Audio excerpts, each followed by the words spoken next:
Hi one and all మేము ఉంటున్న దగ్గర నుంచి వేరే ఇంటికైతే షిఫ్ట్ అవుతున్నాము. అందుకోసమనే రెగ్యులర్గా వీడియోస్ అయితే పెట్టట్లేదు. మాకు పెళ్ళై ఈ గుజరాత్ వచ్చిన తర్వాత మొదటగా ఈ సొసైటీకే వచ్చాము. ఈ సొసైటీకి వచ్చి సంవత్సరము 3 నెలలు అయితే పూర్తిగా కంప్లీట్ అయిపోయింది. ఇక్కడ ఉన్నన్ని రోజులు చాలా హ్యాపీగా గడిచిపోయాయి. ఇరుగు పొరుగు అందరూ ఫ్రెండ్స్ అయిపోవడం, ఇప్పుడు వదిలి వెళ్ళిపోవాలంటే చాలా బాధగా ఉంది. అందుకే ఇల్లు మారిపోతున్నాము అని తెలిసిన తర్వాత లాస్ట్ 10-15 రోజులైనా అందరితో కలిసి స్పెండ్ చేద్దాము అని కుకింగ్ వీడియోస్ తీయలేదు. అందుకనే పోస్ట్ చేయలేదు. 31st మంచి రోజు అని మా ఎదురింటి ఆంటీ చేత లగేజ్ షిఫ్ట్ చేసిన రోజు పాలు పొంగించేసాము.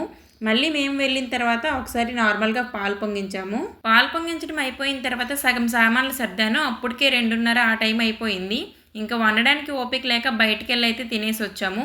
ఎలాగో వచ్చాం కదా, అలాగే కొంచెం రేషన్ కూడా తీసుకుందామని డీమార్ట్కి వచ్చాము. ఈరోజు సండే అవ్వడం, అది కూడా మంత్ స్టార్టింగ్ శాలరీస్ పడే టైం కదా, అందుకోసమని డీమార్ట్లో ఫుల్ రష్ మోడ్ నడుస్తుంది. ఎక్కడ ట్రాలీస్ ఖాళీ లేవు. బయట నుంచి మేము ట్రాలీ తీసుకొని వెళ్ళాము. బాగా డ్రైవింగ్ వచ్చిన వాళ్ళు రోడ్డు పైన డ్రైవ్ చేయగలరో లేదో తెలియదు, కానీ ఈ బండి తోసుకొని లోపల తిరగడం మాత్రం సాహసమనే చెప్పాలి. బిల్లింగ్ కౌంటర్ అయితే అసలు నిండిపోయింది. ఎక్కడ ఏ సిస్టమ్ పెడుతున్నారో తెలియట్లేదు, తోసుకోవడమే అవుతుంది. Bye bye.